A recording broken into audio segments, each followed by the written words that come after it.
The drone's sensor array locked onto my chest, and I stopped breathing for a full second before I remembered where I was. My name is Vec Thrunnison, and I am telling you this because nobody in my class believes what happened during silent combat theory, third period, at the Galactic Institute for Xenocombative Studies.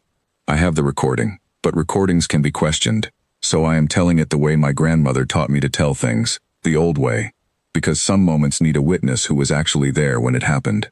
Professor Yim Kalathi does not waste time on comfort. She has trained cadets from a dozen worlds, and she has a habit of narrowing her third eye right before someone is about to learn something the hard way. That morning she stood in front of the weapons rack and said the words that started everything. Today, each of you will choose one item from this table. You have 30 seconds to explain why it works as a silent weapon in a closed space. No loud tools, no energy discharge, nothing that draws attention. Then, you will test your choice against the practice drone. The table held what we expected. Thin cords from the Slith cadets, built for quiet restraint. Vibrating needles from the Door Collective, thin enough to slide between armor plates. A folded bone blade from the Katarn homeworld, narrow enough to pass under a sealed door. These were familiar tools. We had seen them used 100 times. Nobody in that room expected to be surprised.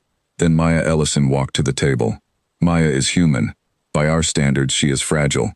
No natural plating, no venom, no claws, nothing that marks her as dangerous the moment you look at her. Humans were allowed into the Institute 11 years ago, and most of us assumed it was a courtesy that would quietly end once someone got hurt.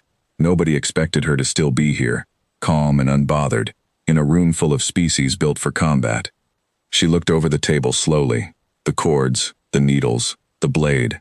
Then she reached past all of it and picked up a pencil. A plain yellow pencil, the kind humans use for writing before they learn to trust machines with their thoughts. I had seen her use one before in class, tapping it against her notebook while she thought, and when I asked her about it once, she said something about it helping her mind stay sharp. I did not understand what she meant then. I understood it a little better by the end of that day. Professor Im Kalathi's eye narrowed the way it does right before trouble. Cadet Ellison, that is a tool for writing. It is a weapon too, Professor. Explain it. 30 seconds. Maya held the pencil the same way she would hold it to write a note, loose and easy, nothing about her posture suggesting danger. A sharpened pencil can puncture soft tissue with about the same force as a small ice pick, if you put your body weight behind it. It is light. It is common. Nobody on any world checks a pencil at a security gate, because nobody thinks of it as a threat. You could carry a dozen through any checkpoint in the coalition, and not one guard would blink. And if it breaks off inside whatever it strikes, there is nothing left to trace. No metal signature, no energy trail. Just wood and carbon that could have come from any classroom on any station. The room went quiet. Even the drone's sensor light seemed to pause. Time, said the professor, her voice lower than before. Show us. The practice drone is not gentle. It is built to match combat standards across every species in the Institute, armored at every joint, weighted and programmed to react like a real opponent. It has learned to counter cords, needles, blades, every weapon that has ever been placed on that table, because generation after generation of cadets have used them against it. It had never faced a pencil before. Maya did not rush. She let the drone step forward, let it commit to a disarming move meant for a hand holding a blade, because that is what its sensors expected. Her hand read as empty of threat right up until the second she turned the drone's own reaching arm aside, stepped inside its guard and pressed the pencil into the small sensor coupling at the base of its neck joint, 6 inches deep, maybe less. No sound but a quiet click of the tip meeting metal, in a spot none of us had ever thought to aim for, because none of our weapons were small enough, or quiet enough, or unthreatening enough to get that close first. The drone locked up, sparked once and went still. Nobody clapped. Nobody spoke. Professor Yim Kalathi walked the length of the room, picked up the drone's status panel, stared at it for a long moment, then set it down carefully, like it might still do something unexpected. Cadet, she said, where did you learn to find a joint that small with something 6 inches long? I didn't learn it, Maya said.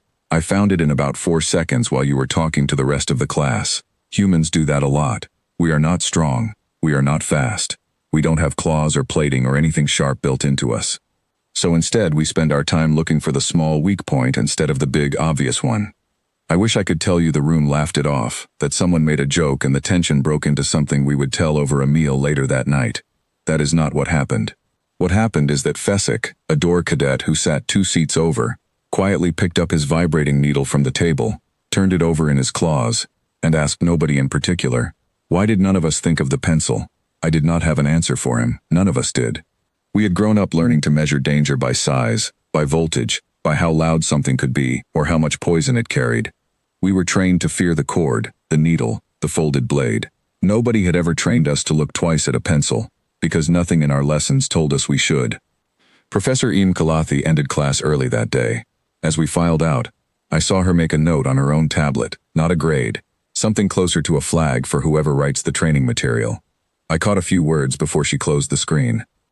Something about reviewing what counts as a weapon. Maya put her pencil back in her bag like it was nothing unusual. Maybe to her it really was nothing, just a tool she had always carried, the same way the rest of us were born with claws or plating or something sharp. But I kept thinking about what the professor muttered as we left the room, quiet enough that I think she only meant it for herself, though I heard it anyway. 11 years, she said, and we still don't understand what we led onto this station. That should have been the end of it. A strange lesson, a story to tell later, nothing more. But 2 days after that class, the Institute ran a full lockdown drill, the kind we practiced twice a year in case a real threat ever got past the outer checkpoints. Nobody expected it to matter. Drills never do, until the day they do. I was in the east corridor when the alarm sounded, walking with Fesick toward the study hall. The lights along the ceiling switched from white to a dim amber, and a calm voice repeated the same instruction through every speaker on the station. Security drill in progress. All cadets proceed to designated shelter points. This is a drill. We had run this a dozen times before. Everyone knew where to go. What nobody expected was the second announcement that followed 30 seconds later, spoken in a different tone, faster, less calm. This is not a drill. Repeat, this is not a drill. All cadets proceed to shelter immediately. Fesick froze beside me. I felt my own chest tighten, the same way it does before a real test, except this was not a test. We had heard stories about what happens when a station like ours faces an actual threat. Pirates sometimes tried to board training stations, thinking cadets would be easy, unarmed, unprepared. Most of the time, the outer defenses stopped them before they got close. This time, something had gotten past the outer ring. Maya was already moving when I turned to look for her, walking calmly toward the shelter point instead of running, the same steady pace she used when she picked up that pencil 2 days earlier. Move with the group, she said to me in Fesick, her voice low but not shaking. Panic slows everyone down. Walk fast, stay together.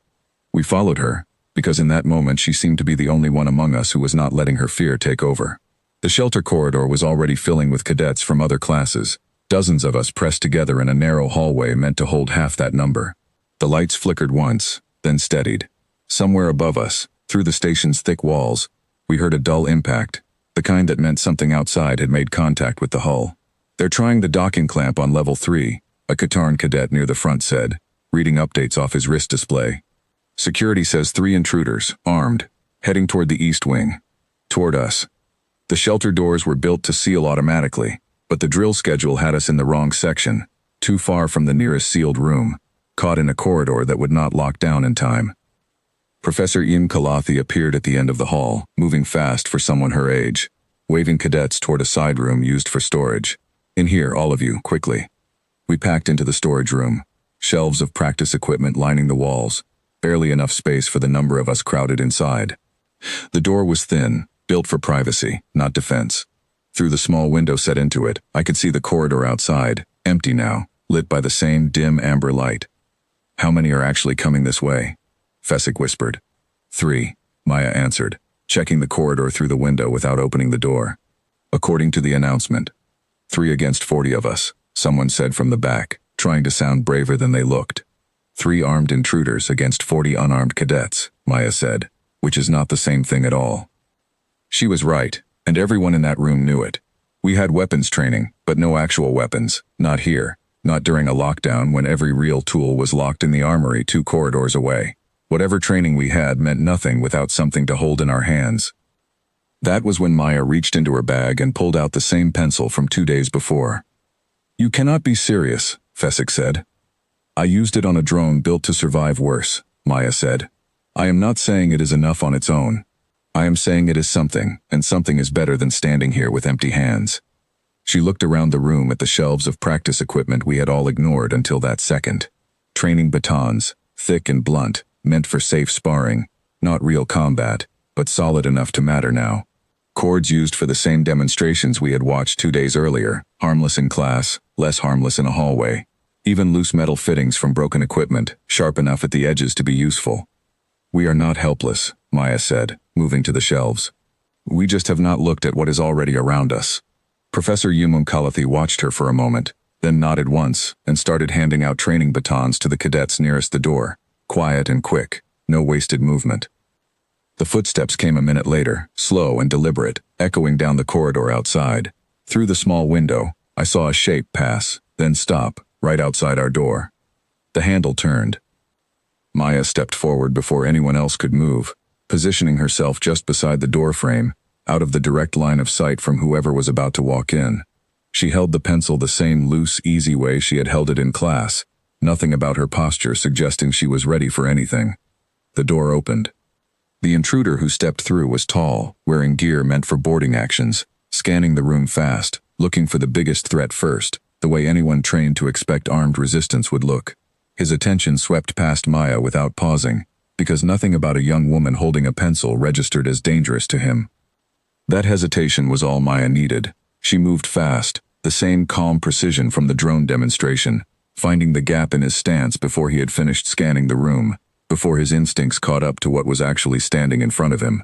The pencil found the same kind of small, unguarded point she had found on the drone 2 days earlier, a spot in his gear where a working joint met bare skin, somewhere no one had thought to reinforce because nobody expected anything that thin to matter. He staggered back, off balance, and 2 cadets with training batons were already moving to close the gap she had opened, pushing him back through the doorway and into the corridor before he could recover. I will not describe everything that happened after that, only that it was over faster than any of us expected, that station security arrived within minutes once the alarm had done its job, and that all 3 intruders were caught before real harm came to anyone in that hallway. What I remember most clearly is not the fight itself, but the moment right after it ended, when the corridor lights switched back to full white and the all-clear signal finally sounded through every speaker on the station. Maya was sitting against the wall outside the storage room, breathing hard, the pencil still in her hand, its point worn down but intact. "You saved that room," Fessick said, standing over her, his voice still shaking slightly from what had just happened. "We saved that room," Maya said. "I just showed everyone what was already there to use." Professor Kalathi crouched down beside her, checking her over the way instructors do when they are making sure a cadet is truly unharmed rather than just saying so. 11 years, the professor said again, quieter this time, and I am only now starting to understand what we led onto this station. Maya smiled, tired but steady. "It is not really about the pencil, Professor. It is about looking at ordinary things and asking what they could do if you needed them to. Humans grew up without claws or plating or anything built in to protect us, so we learned to look at everything around us as something that might help, if we ever needed it to."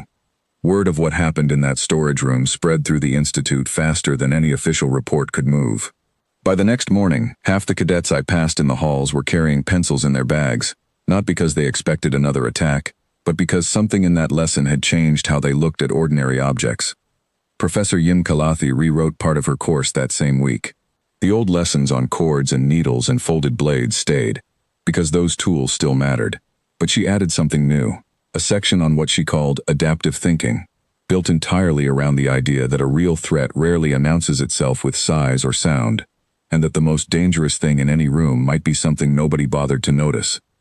I asked Maya once, weeks later, if she had known that drill would turn into something real, if some part of her had planned for it. "No," she said, "nobody plans for that. You just try to be ready to notice things, all the time, even when nothing seems to be happening. That is the only part you actually get to practice." I think about that a lot now, more than I expected to when this all started as a strange lesson about a pencil.